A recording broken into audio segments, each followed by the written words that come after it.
Rap royalty, Young's Teflon in the building. We've now got West London's Young Diamond, the rising star, Finn Foxell in the studio. How you doing, brother? I'm good, bro. How you doing? I'm fantastic, to be honest. Of course, mate.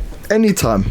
Even before this interview, even if it goes down a wreck, anytime you're welcome back. Do you know what I'm saying? Yes, man. Alright, so it's been a very busy summer for you. Busy one. So, if I'm not mistaken, we had in July, you released Pressure. Yeah.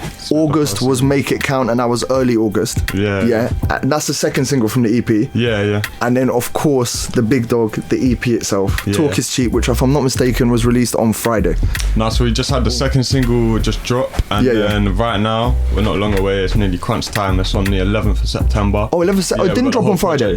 Yeah, so we just had the second single come out. Make It Count came out. My bad. Apologies. And then Talk Is Cheap, the whole project, that's on September the 11th. And yeah, man, it's been a proper good response so far. We just Make It Count and Pressure, they're both proper different ones. Pressure. They're all really different vibes on it, so it's interesting seeing people's response and how they like them. And yeah, man, it's been good getting it out because it feels overdue with all this lockdown 100%. Still back in it. And I actually think, funny we're mentioning, I was talking to Tef about versatility. I think you also, because I feel you have a wide music taste. From what I can tell from your music, the music you make, it's very varied, and I think does that sound come out in the EP? Yeah, bro, for sure. We cover a lot of bases. With my first EP, it was 4 tracks. Good tea, right? I felt like I got to cover quite a few different vibes, some UKG, some more alternative stuff, and then some chappy stuff. And this one, it's the same. I've just expanded even more, really. We've just got more different types of sounds. More. Yeah, it's good, man. 8 tracks in total. So yeah, you get a lot of pieces of mind in this one. Because you're getting that mix. You always, I feel, you bring in that electronic vibe as well. So you got the trap, you got the grime, you got the drill, you got all the kind of hip hop, the old school thing. Even Erickson, we'll talk about later, one of my favourite tracks of yours, which I'm upset hasn't made UK #1. Why? We need to ask these sort of questions. But that electronic thing, and I think because I was talking to Lewis last week, he was obviously on the show, you guys bring that in so seamlessly and so nicely into your music. What can you tell me about that? You know what it is? I think all of us have been influenced from rave culture. 100%. And just the whole UKG and jungle scene and all these things, so being able to mix that into the more popular urban genres now, grime and rap and trap and just hip hop in general. It's a very exciting thing, man, and I think more British artists should do it because that's where a lot of our style came from. So it's straight rave culture. 100%. I think anyone who's from London, it's infused in you. You don't even realise half the stuff we'll be saying or the music we'll be listening to will be directly off the bat of do you know what I mean? Warehouse raves where just crazy energies and vibes are getting created. So yeah, it's Lewis Culture. He's another example of the family who's just doing that really well still. I hear that, and it actually brings me on, that rave culture brings me on nicely to my second question. So I'm not going to name no addresses, but we know you're from Shepherd's Bush. Yeah. You're from West London. I was born and bred in Shepherd's Bush, White City myself, my whole life. Sure. Do you think our ends do enough to facilitate up and coming musicians? Because I've always felt that when it comes to events, when it comes to music, when it comes to nights, when it comes to all of that, we pale in comparison to North, East and South London. What's your opinion on that, and why isn't there that kind of feeling in West? It's weird. I say in the last few years I've just seen it more and more. Before it's been people in West don't like each other until they're at the point where they have to like them. That's a very nice quote. People get big enough and then it's there's people have to mess with them. And they're not really trying to go against the status quo, whereas now it's still similar in a way, but I'm just seeing more people doing it in West. And when you're seeing more people doing it, people are getting more predisposed to that and they're starting to understand it a bit better. So yeah, man, I think Shepherd's Bush, we still got a long way. In West there's an area for a lot of music just isn't quite developed as South, but it means there's, if anything, more room. There's potential and room to actually elevate. That's the thing. Exactly. So you can rep it bigger because there haven't been as many people repping it, and I don't know. In my eyes, that's just opportunity, I hear that, and that's, you know what? That's a very inspiring thing to hear because you're not seeing a problem, you're seeing a solution. Exactly, man. There's not someone doing it. Alright, cool. That means there's room for someone to do it. Yeah. I hear that, and to be honest, there's some big names coming out of Bush these days. There's also some big names coming out of Ladbroke Grove as well, and I'm sure you're around these names. You're gonna name drop a few of them now. Just there's people just watching them grow up, and people that actually even started music before me, like Central C. It's sick seeing them do this thing now because if you're from life, West, you know how long this guy's been grafting. So it's just lovely to see, innit? And I'm hoping that the energy of West is that we can all just keep pushing each other in it. There's other guys that are doing sick things like S1 and like Digger D and then like 9-8 Collective and 9-8 Collective. That whole family. There's just a whole bunch of people doing different things in it. So yeah, hopefully, like, you never know, there'll be some events where people start hitting the same lineups and stuff. I hear that. Yeah, but do you not think that we need to do something in West London? Maybe there's a business idea after the show we'll talk about. Do we need to do something to push West London artists? Because I feel like I said, it's geographically, if we're raving, for the last 10-15 years I've been raving in East, I've been raving in South, now everyone's hitting up North and everyone's doing Hackney, Tottenham, all these things. Why is there nothing in West? And like, we've got spots like Hammersmith, like Bush, like Grove. These are spots which could become like White City as well. It's true. Well, I think there's certain men who have been like really doing it, like for example Parallel. You know about ratio parties, and you know about party like West Hall Studios by White City. That spot opened up, and like it's been recent though. That's the thing. White City is bringing, and even Elephant recent. As well. And like it is very recent, but that's the start of it, innit? In my eyes, like, if I can keep the function in West. I just wanted to apologise there with no swearing as well. I apologise if you heard anything. Mistakes happen. We are regulated. Go on, my friend. Go on. But in the function, like Geo Parallel, he's just been a wonder. He's been doing it in West. No other parties have been going off like that around here. Where it's like that's the thing, and it's new and it's new and it's proper refreshing to see that, innit? So hopefully, when all this like COVID stuff is obviously out the window in terms of events can start happening again, I know that Ratio is going to be one of the first names around West. I think so. And do you know what? It's funny you should mention Raw Energy. I think that's what sells people. I was at an event. I shout out my boys Love at First Vibe. I was at an event last week, and that raw energy is going to carry the name to other people. It's when you're bringing that talent and you're bringing the energy, it's word of mouth is going to do its thing. People end up being the right people, exactly. And like a lot of the events I was remembering before lockdown, like in East and wherever, they just seem saturated. People moving bare stiff, a lot of ego in the building. So like, we want to scrap away all of that, man. Like when I go to a function, I just want to drink in a bubble. Like. I hear that. Well, listen, we'll let you mull that over. We got Come for Shay, Shaybo and Snap Capone, and we'll be back. All right, cool. We're back with UK rising star, West London rising star, Finn Foxell. What's going on, brother? You good? Healthy. That's what I like to hear. Health as well, especially in this sort of year post-corona. For real. I'm feeling blessed, man. I'm breathing. I'm walking. I'm talking. I like that. How you been coping with it? You know what? I'm me personally, being in a position of doing music, I feel just mad blessed generally because I can just fall into my own world and just make tunes, innit? So that in itself, I was like, yes, man, I feel so lucky. But it's all right, man. We all had our little like lazy periods, productive periods. So hopefully I'll just come out of it taking away more of the productive stuff than the lazy stuff. But yeah, you know how it goes, man. Are you missing? So obviously you've had numerous live shows. If I'm not mistaken, you opened for Eliza, Scala, with Lewis Culture. You performed at the O2 Academy with Slow Tie. More recently, you were supporting for all the dates on the Lava LaRue tour as well. Yeah. Have you missed the kind of live shows? And what's your favourite thing about being an artist in that sense? I miss them like nuts, I can't lie. There's just like being able to jump around and like share your music like in a physical like venue with people right there responding to it. Like, that's something you can't replicate that on any virtual stream or any of this that. So as soon as that comes back, like I know that's a lot of bread and butter for certain musicians as well. So like obviously as soon as it can be done safe, it should be. But yeah, man, I live for that stuff. It's your favorite part of being like an artist. You know what? I think the outlet for me is the favorite part, just because like that's where it started. Like that's when I started making music. But then when I realized like the way I could express it on a live stage, that just became another outlet, innit? So yeah, that's a special thing right there. Because it must be so mad. You're looking into the crowd and you're seeing people spitting your lyrics with ultimate vim. Ultimate vim. It's stupid surreal. I can't lie, because like there'll be moments where like you're moving on autopilot. With how you're performing, so you get like a split second to just take it all in.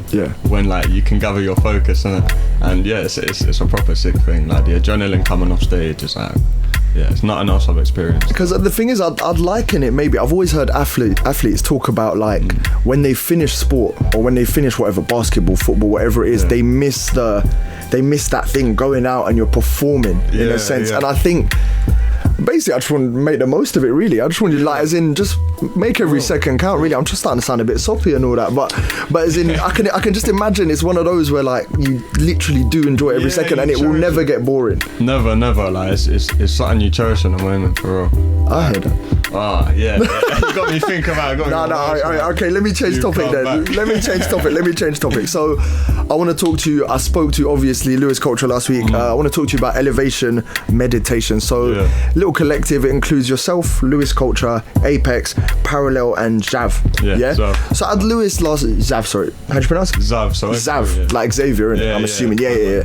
So, I had Lewis on last week, and he was saying it is literally a brotherhood and a family. He dropped those two bars. Talk to me what it means to you. That's exactly what I was gonna say. It's just a family thing, really. Like, we all met each other at a point where we all realised we wanted to make music, and all of us had known each other through through some way or another, whether it was dance or primary school or like youth centre, or because you're all West apart from Lewis, right? Yeah. And then Lewis, he's in BitarSweet, but he grew up doing dance with Parallel. So it's like we all linked together somewhere, and then when we did, like, like just what we found in each other, like that shared energy, that shared vision, like that's just kept us all close since. And we're not even a group like that. We all just support each other creatively, whatever way that is, whether that's just like sending each other stuff or like performing with each other.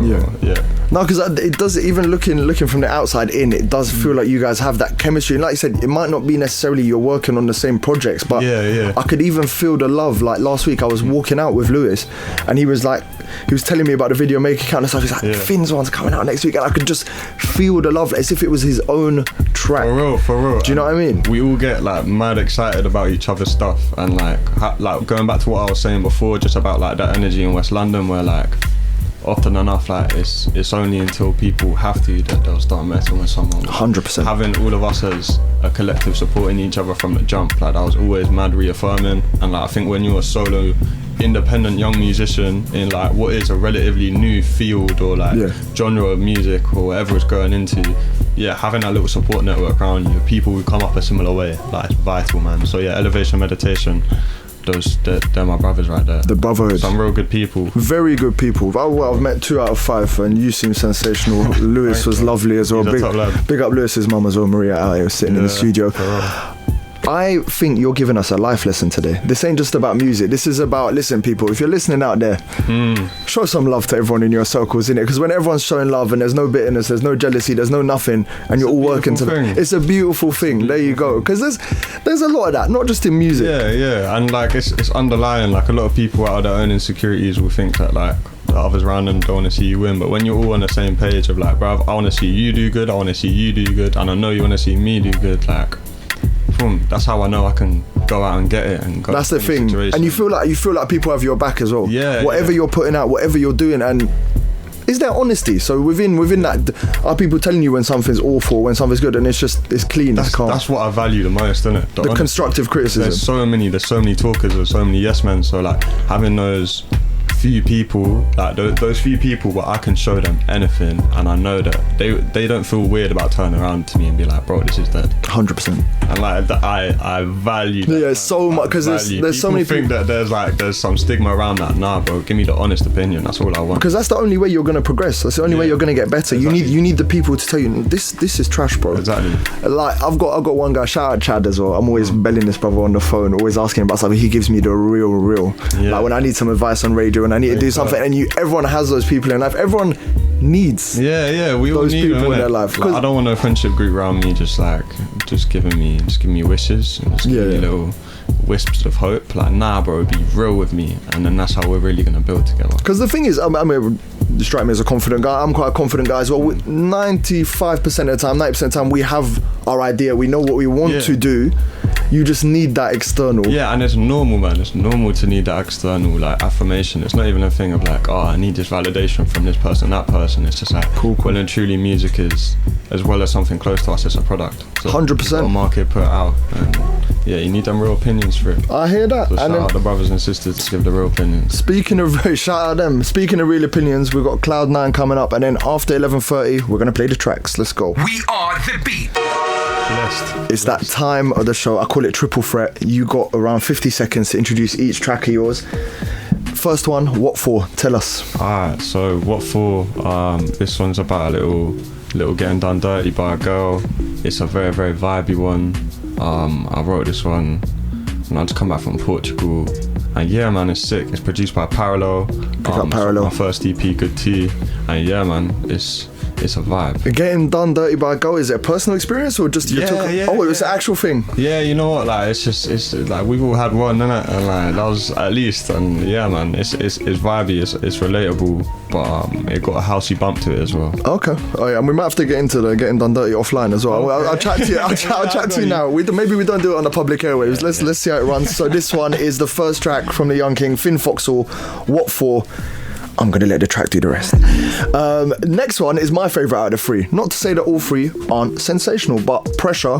Finn, take it away. Tell us about it. Yeah, so Pressure's a mad one. Like, when I listen to it feels like a summoning ritual. Like, there's just such a, especially live, like performing this one live. I was performing it for about a year before we dropped it, just to try to charge it up and get a response. And like, it was sick, man. Like, this one right here is just about like, yeah, it's just an ode to doing better, innit? It's just acknowledging like we can all get it cracking. Yeah, and the thing is, there's something about the BPM in it. It just it drives you forward, and your voice and your flow, your cadence is driving this track forward. It's different to What For. What For is a different kind of like a chilled vibe. This one, listen. Should we just play them the track? Facts, man. Let's just play them the track. This one's Finn Foxell. Produced by Alpha Reds, and yeah, man. Hope you like this one. Let's go. Alright, that was the fantastic single Pressure, again from the rising star, West London's finest. Jeez. Finn Foxell. Finn, so tell us about Make It Count. Okay, so yeah, this one right here, this is produced by a good friend of mine called Lauren Ralph from Birmingham. And yeah, man, it's a proper vibe, like Making It Count. This whole song's just kind of like, I don't know, like how many packs have you had to make count? And like how many so I mean, like it's just like that, but it's a chill vibe, like it's something, it's introspective in it, and yeah, it's different from the last two still. It's got like some grime influence in there, and it's got some UK rap influence, and then I get a little singy with it too. And the visuals?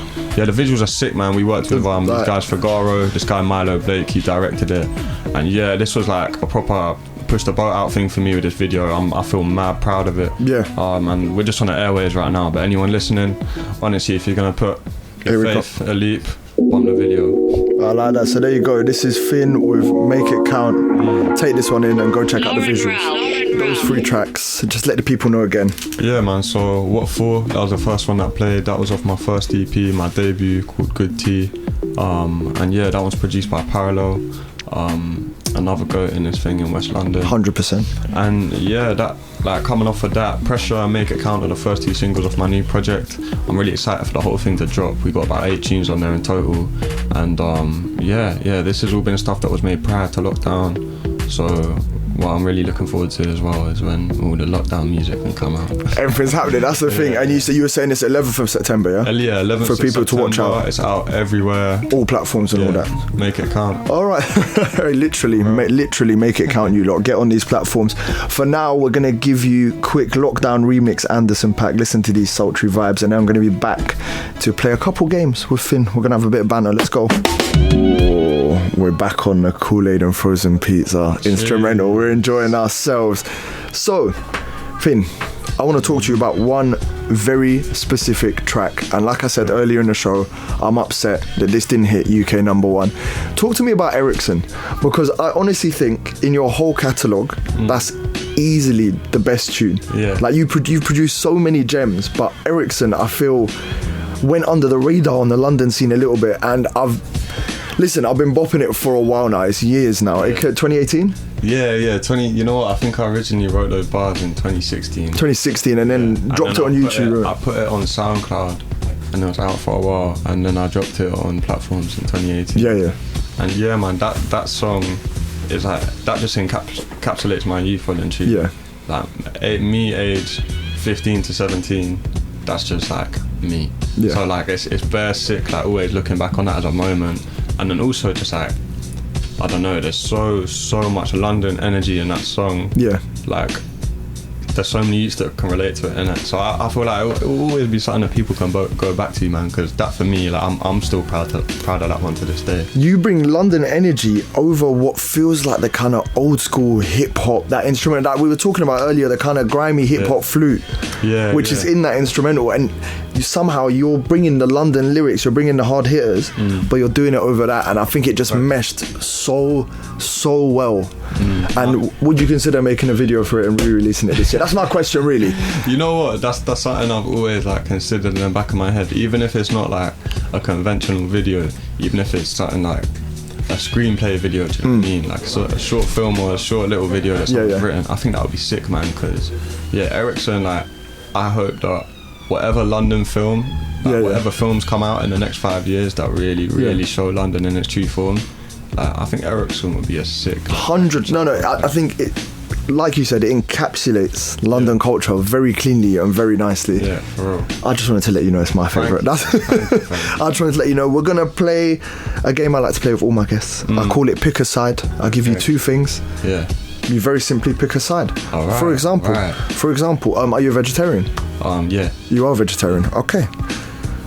Courgette sticks. Yeah. In batter. Yeah. Or okra sticks in batter. Have you had them at the shoe? Okra sticks in batter. Have you had them? They're really so nice and they're surprising. Yeah, and also I've had it in tempura batter. Yeah. That's what I mean. Yeah. Oh my god, that is good, man. That is serious. Yeah. They're paying in it. Yeah. All right, music world. Nas or Prodigy as a lyricist? Nas. I'll rate that you've gone in quickly. Tell me why. For me, Nas just has certain songs which it's literally like same thing. He encapsulated so much New York at such a young age. Youth at such a young age. Like the song "The Message" by Nas, for me, that will always just be one of my favorite hip hop songs. Because he was 17. Young. Do you know how crazy that is? His brain was on levels. The stuff he's talking, like the issues he's bringing up, and the flows that he's dropping. Nas is forever one of the greatest to do it. 100%. Not to take away from Prodigy though, because he's sick. No, of course, but you have to pick. It's the nature of the game. Nature of the game. Nas, for me, I think I mention it every week on the show. Illmatic is my favorite album of all time, and it blows my mind that he did it at 17. It reminds me, obviously, a completely different pocket, but Lauryn Hill was doing her album at such a young age, and I think, how can you guys produce this clarity in message and this sound at that age is beyond me, because we're looking at 1994, so it's 25 years later last year. The tools they were working with were just different as well, the ease of things and building marketing and all this other stuff. Like there was so much more organic. It rattles me a lot, as in fair play to them, and they've produced masterpieces for us. There's a crisp flavours. Okay. Monster Munch pickled onion, or Cheetos flaming hot. Oh, that's actually bare tough, you know. I know, that's the aim of the game, bro. Aim of the game. They're both banging. Alright, you know what? I'm gonna go for the Monster Munch just because that crunch hits me better than the crunch. The texture, The texture's nice on them, isn't it? The Cheeto's good, but would you agree with me that maybe the Cheeto flavour's nicer, but the texture, texture of them, bang on. But again, similar to the Nas Prodigy, we're not taking away from the Monster Munch flavour. I can't lie. My favourite used to be Monster Munch pickled onion. It's now Cheetos flaming hot. So we'll leave it at that one. I want to know, barring the EP, because obviously we know 11th of September, guys. Make sure you set your alarms. But what's happening for you after the EP? What's happening in late 2020 and then 2021? What are you planning? What can you tell us? Little exclusive. I've got so much exciting music, man. Like so many different types as well. Like in my head, it's like people getting surprised at all the different flavors coming from this project. But all the flavours coming after that, boy, it's mad import. It's proper good stuff. So yeah, I'm just hoping I can get it all out on good timing and get to work with like some more amazing British producers and songwriters. Can you give us a little clue as to any of the flavours coming? Like, your managers was looking at me like, this is no exclusives for the beat. I got some crazy guitar music, some crazy dance music. Just bare flavours. Guitar music as in, are you rapping over an acoustic? Bro, I'm rapping, I'm singing, You're singing? All of it, bro, all of it. And yeah, like that's lockdown is like I've kind of been diving into that and just mixing all them London sounds with everything. Yeah. That like a lot of other like rock genres, punk genres, like just all those things, and like Yeah, man, the UKG shit too. But apologies for that one if you heard any language. Turns out earlier we didn't swear, we were saying function, but now we'll do a little apologies if anyone's offended, and we are regulated by Ofcom. Mistakes happen. Anyway, my point being that you are a sensational music man. You seem to have varied music knowledge, and again, I keep seeing it shine through in the way you're talking now and in the things you're exploring in 2020 and 2020. I'm excited to hear this singing thing. Well, I'm really excited too, like, for people to hear it, because it's something like, it's been a personal journey for me. Yeah. Like dropping, you always have me doing little choruses and little melodies and that. So yeah, to hear me develop on that and still bring the bars, like, super exciting. Listen, we're excited. We're excited. There's a couple faces in the studio. I can see. Hey, well, of course, we was excited. Arema's excited. Yeah, I'm grinning. I'm excited, and you obviously are over the moon. You know what? That's to the end of us. That's the end. Sorry, to the end. What am I saying? We're coming to the end. It's been an absolute pleasure having you on. Thank you for having me, bro. I appreciate it. Always. Like I said, you're always welcome back. Second member of Elevation Meditation in 2 weeks. And is it honestly fair to say that you guys are the greatest collective that ever lived in West London? Oh, you know what? We're going to claim it. And we're not even going to claim it. We won't talk too much. We'll let other people say it, innit?